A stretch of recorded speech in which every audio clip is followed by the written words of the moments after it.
Eh, plus profond, hein. Eh, c'est pas comme ça.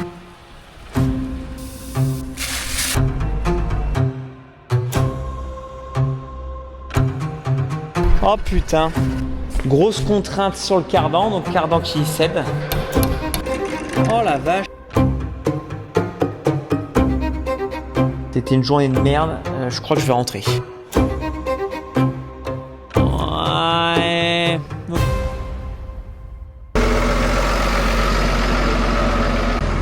Tout droit, moussaillon.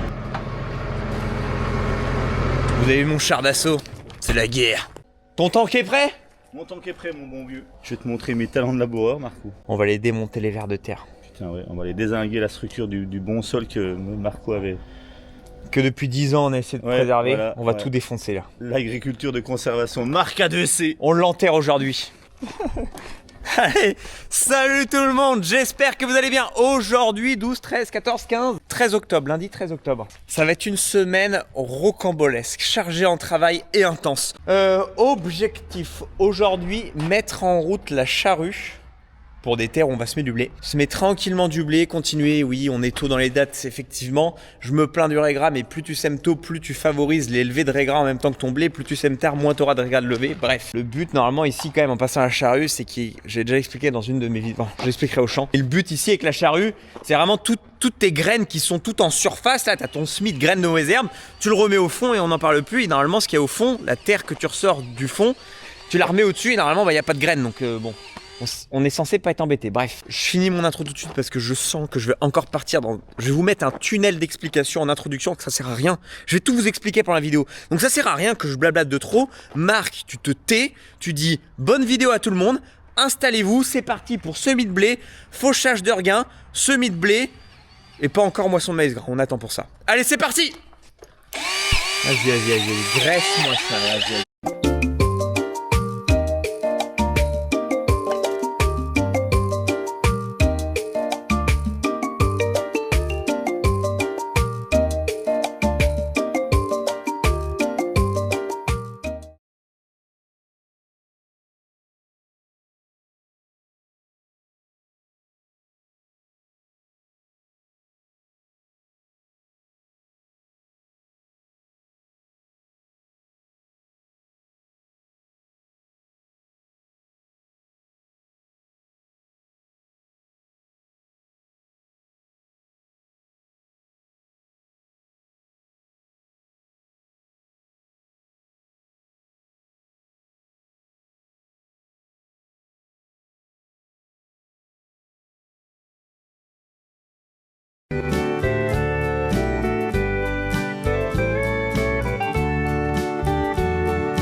Voilà. Quand ça sort comme ça, c'est bien. C'est bon quand ça dégueule. C'est clairement pas le tracteur le plus adapté pour labourer. Le mieux, ça aurait été de mettre celui-là. Mais ça, c'est mon tracteur, ça. Ok. Je laisse pas Stéphane, le 660. Eh, est-ce que tu penses, Stéphane, dis-moi, faut qu'on cause là. Est-ce que tu penses que on a chacun notre tracteur? Bah, plus ça vient, plus je me rends compte. Donc oui, effectivement, moi j'ai mon 830 parce que je dis toujours, il a de la gamelle. Oui. Voilà, il ressemble à mon 160 que j'avais de l'époque, moteur Fiat, ça a de la gamelle. Bon, ça c'est un jeune poulain comme le Marco, un jeune poulain. Par contre, moi il y a un truc, voilà, tu peux retourner la cam, Marc? Oui. J'aurais jamais le droit de conduire ça. Vous voyez les amis là, ça c'est interdit. C'est interdit. Le jour où vous allez me voir lever du siège pour que quelqu'un me remplace, c'est que je suis sur le point de mourir. Voilà. C'est que je suis à l'agonie totale, que je peux pas manier le volant. Moi j'ai juste le droit de la regarder, la souffler et de la nettoyer. Le reste, bah, voilà, là tu. Le boulot de stagiaire, j'ai envie de dire normal. Voilà, tu te mets assis dessus, quoi. C'est assez sympa. Bon après c'est tout. Non mais voilà. On charrie avec ça. Non mais c'est comme dit Stéphane, on charrie. Et c'est vrai que finalement, ça s'est fait naturellement, mais on a nos tracteurs. Il a le 830, moi j'ai le 660. Bon, ouais, en vrai, on rigole quand il faut et qu'il a besoin de prendre le 660 et que c'est plus logique de prendre le 660 pour un boulot et qu'il doit le prendre, il le prend. Enfin, moi pareil pour le. Enfin, vous avez compris. Les teams premier degré, parfois en commentaire, vous me saoulez. Vous avez compris mes discours, arrêtez. Quand je parle, prenez ça au second degré. Bref, c'est vrai que c'est pas le tracteur le plus adapté. Parce que moi, sur le semoir, j'ai envie de mettre celui-là quand même qui est plus léger. Mais Mais j'aime bien mon 660 parce que j'ai tout d'automatique. Quand je lève le semoir en bout de champ, j'appuie sur le bouton, tout se lève, ça arrête la prise de force, machin, l'autoguidage il est mieux. C'est surtout pour ça aussi. Bon, on le dira pas, mais c'est ça. On va la se mettre en route, regardez, ça va bien. Le bon vieux va faire ça toute la journée. Et moi, je vais pas commencer à semer parce que je veux semer et pouvoir traiter aussitôt derrière. Donc si je commence à semer aujourd'hui, je vais pas finir aujourd'hui. C'est-à-dire que je finis demain et du coup, j'aurais pas pu faire le traitement juste derrière ce que j'aurais semé aujourd'hui. En plus, demain, on va les faucher, etc., etc. Enfin bref, ça risque d'être juste. Je vais déjà atteler le semoir, enlever le lin parce qu'on a laissé le lin dedans du dernier semis. Ça, c'est pour bien. On va mettre le blé, faire le réglage, tout le tintouin. Enfin bref, je décroche. Je raccroche les faucheuses, je fais mes réglages de faucheuse, comme ça demain il y a juste à tourner la clé. Allez, c'est parti. Bon, le premier tour va pas être beau. On fait exprès de pas enfoncer le premier tour, parce que comme il n'y a pas déjà une raie de labour, tout ce qui retourne là, ça va pas dans la raie de labour, tu vois, ça va sur le couvert là. Donc qu'on se retrouve pas qu'un énorme bourrelet de terre qu'on a balancé du côté là. Après ça ira, il y aura une raie de labour de fait. Putain, il va en faire des allers-retours. Quand tu vois que t'as pris 2 mètres quoi. Ça, c'est quoi? C'est 5 socles. Vous les experts, allez, 2 mètres, 2 mètres 20. 5 socles, ça prend combien de mètres? Inspecteur gadget en chef. T'imagines le patron qui toute la journée te suit en bagnole? Mais moi je démissionne. Ouais, c'est bien semé, ouais. Ouais, plus profond, c'est pas comme ça. La profondeur d'une rail de bêche. Au moins le tracteur, il consomme pas de fioul, il tire pas.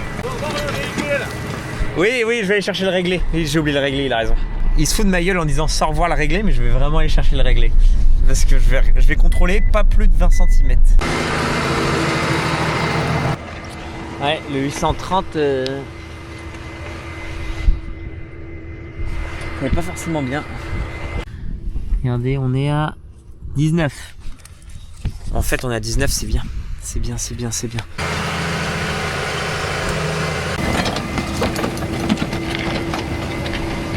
Bon, c'est pareil, ça vient pas bien. On va prendre le tracteur de Gilbert. C'est pas adapté des pneus de 650 pour labourer forcément. Là, ça va pas. Regarde, c'est pas bon. Non, ça va pas. Là, il y a une genre de... Non, mais bon, là, on avait déjà fait, mais il y a longtemps sur la mauvaise route. Bon, l'année dernière, j'ai fait avec mon 660, ça a été. Mais peut-être que... Ouais, mais c'est sec. On est juste cons, Stéphane. On est juste des agriculteurs de merde. Non, si on prend le tracteur qui n'est pas adapté à l'outil, pour des questions de dogmaticité. Je t'ai dit quoi au tout début? Je t'ai dit quoi, Marco? Mais oui. Je t'ai dit, tu me déposes ce matin, on va chercher le tracteur de Gilbert. Tu m'as dit non, on va essayer avec le 830. Bon, on avait déjà fait avec le 830, mais c'était pour du retournement de prairie, des choses comme ça, donc c'est... Et voilà. Bon, c'est pas du Michelin, mais la chose est plus adaptée. 480 à l'avant et 580 à l'arrière.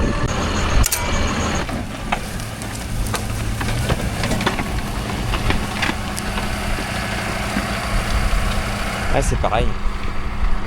En fait, on voit que le premier socle, il plante pas. Ok. Elle est comme ça. Bah oui, elle est comme ça. Là, le 830, on voit bien que ici, c'est lissé par la roue qui a appuyé.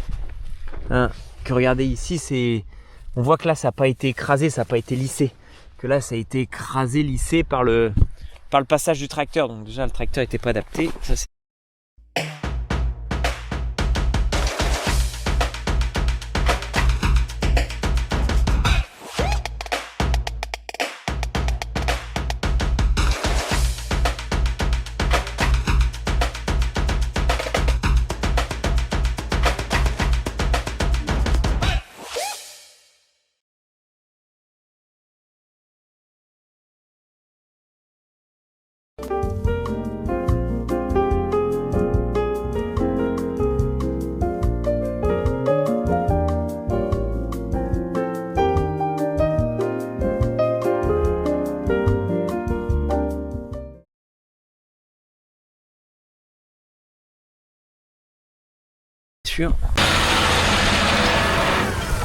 Ouais, mais on voit qu'elle est, elle est un peu comme ça. Et les premiers socs, ils vont pas assez profond. C'est. De toute façon, c'est pas. Elle est pas. Non, faut que ça aille. Ça, la butée de ça, faut. Voilà. On voit, faut que ça aille plus profond. Pourtant, on était bien réglé, mais non, ça va pas. Hein. Bon, c'est beaucoup mieux. Regarde, vous avez un grand trace là. C'est beaucoup mieux. Là, on n'a plus cet effet, mais plus loin, ça le refait.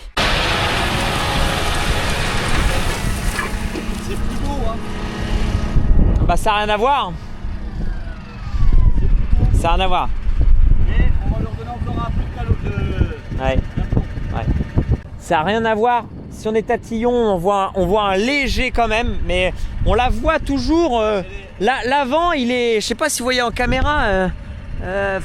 L'avant, il fait toujours un peu plus remonté que l'arrière, quoi. Et vous voyez, regardez le principe, c'est que tout le chaume là, où il y a toutes les mauvaises herbes, bah tout ça c'est pris et tac, regardez, c'est mis dans le fond. Et tu ressors de la terre, la terre du fond, normalement il n'y a pas de mauvaises herbes.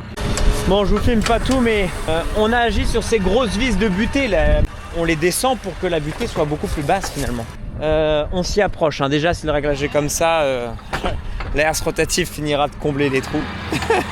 Pardon niveler, mais bon c'est pas le but. C'est déjà beaucoup mieux. Ah oui, bah là. Bah voilà, ça y est, regardez. Vous vous rendrez pas compte en caméra. Le avant, où on voit une légère petite bique, et là, rien du tout. Là c'est vraiment parfait. C'est parfait. Et ici, vous voyez, on est à 19 cm, donc pas plus de 20. On est bon.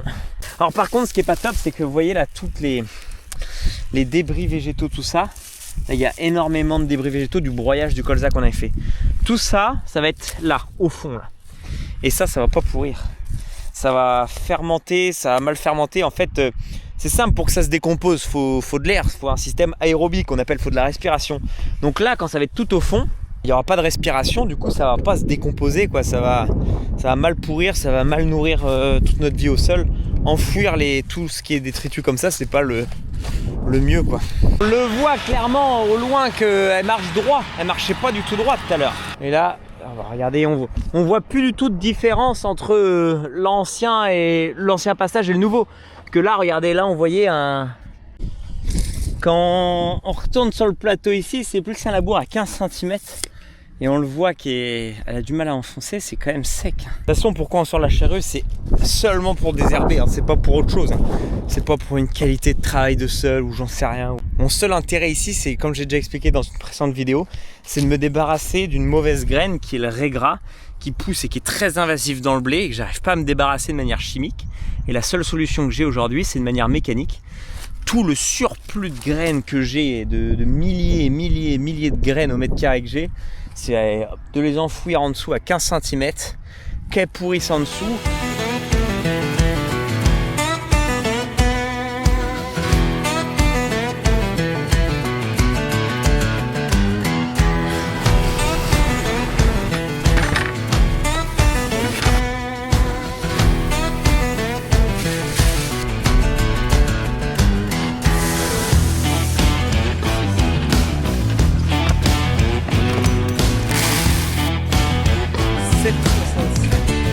Parfait. Premier coup.